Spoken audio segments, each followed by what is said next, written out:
Hi everyone and welcome to week 3.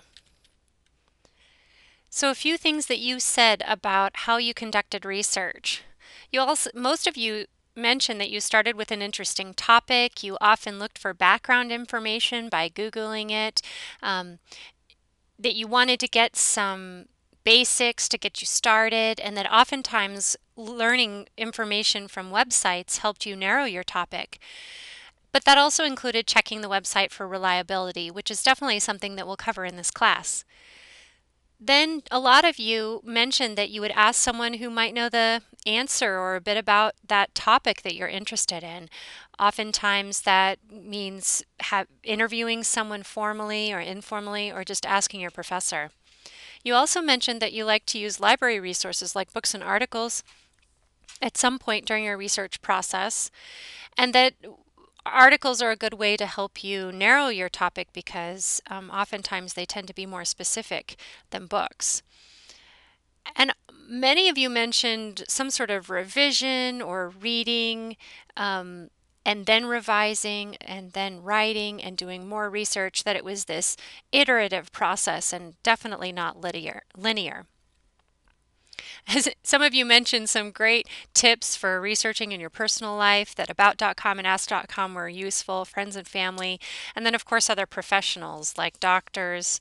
Through this course, if you have any research tips that would relate to our personal lives, feel free to share them, whether it be in the assignments that I give you or in posts to your comments in blog posts and things like that. We'll learn from each other.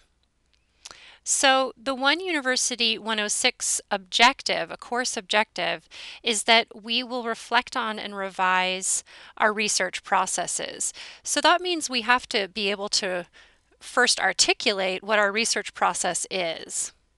And so you've already started to do that, and many of you are very aware of what you do as you go about seeking information to use in your academic work.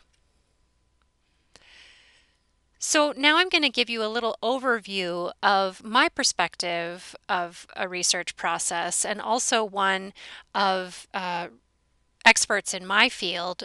Two folks, Eisenberg and Berkowitz, came up with the Big Six in the 80s, and I've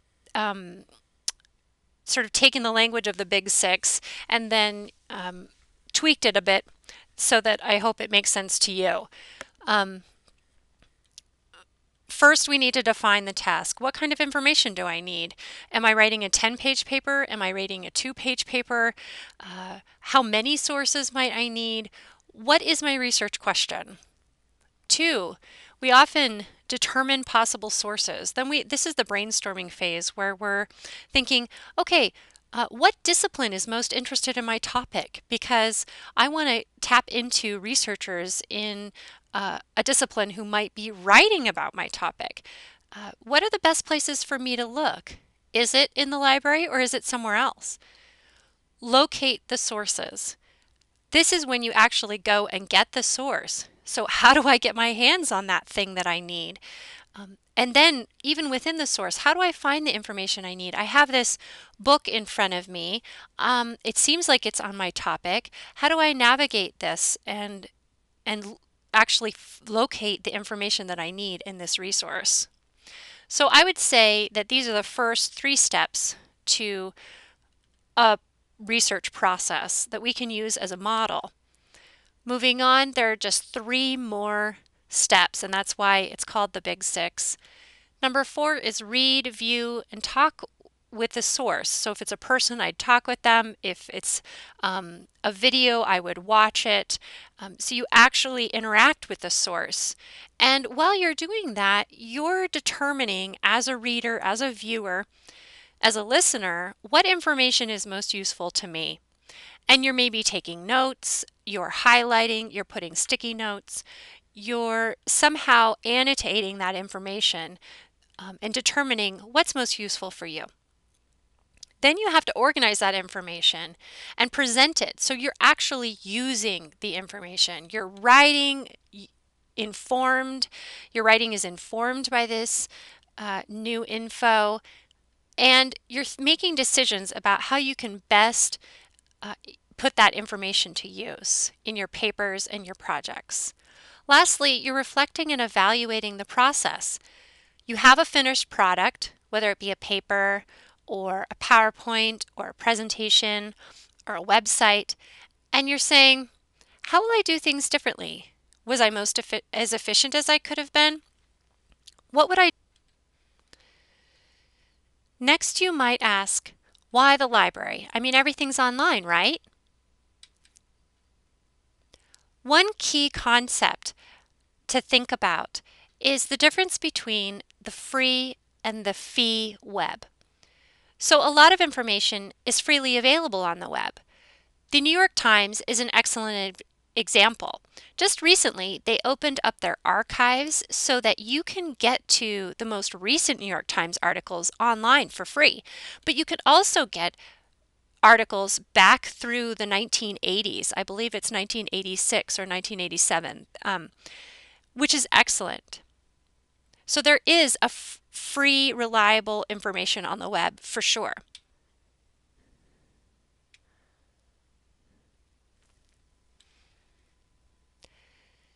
This is an example of a fee-based resource that the library has purchased and made available to all Boise State students, faculty, and staff. This New York Times article was published in June of 1964.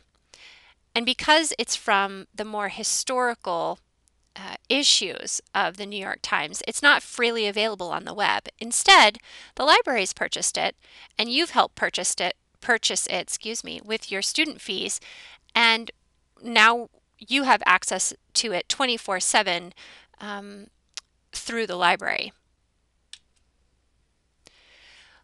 Another good thing about the library is that we're starting to come to you. The next video you will watch is on Google Scholar, and I just thought I'd point out that not all content in Google Scholar is going to be free. Some of it will be pay for. If you ever get prompted to pay $20 for an article, please don't. You can get it through the library. Either we already own it online, or we have it in print, or there's some other way that we can get it, borrowing it from another library. You can get it through interlibrary loan. So as you're using Google Scholar, be aware that some of the resources are free and some of them require a fee. And if they do require a fee, come to the library instead. So clicking that Find It at Boise State University in the results list for Google Scholar will take you back to the library here. And the next video that you watch will tell you how to do that. So we want you to find it, right? That's our goal.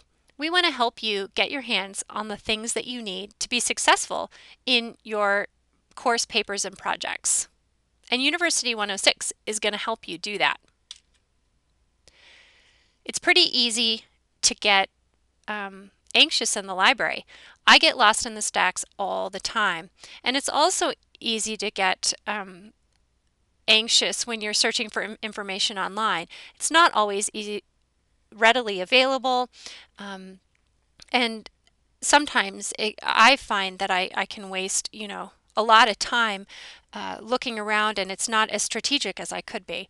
So you're not alone. Just know that people get lost and confused in library resources all the time.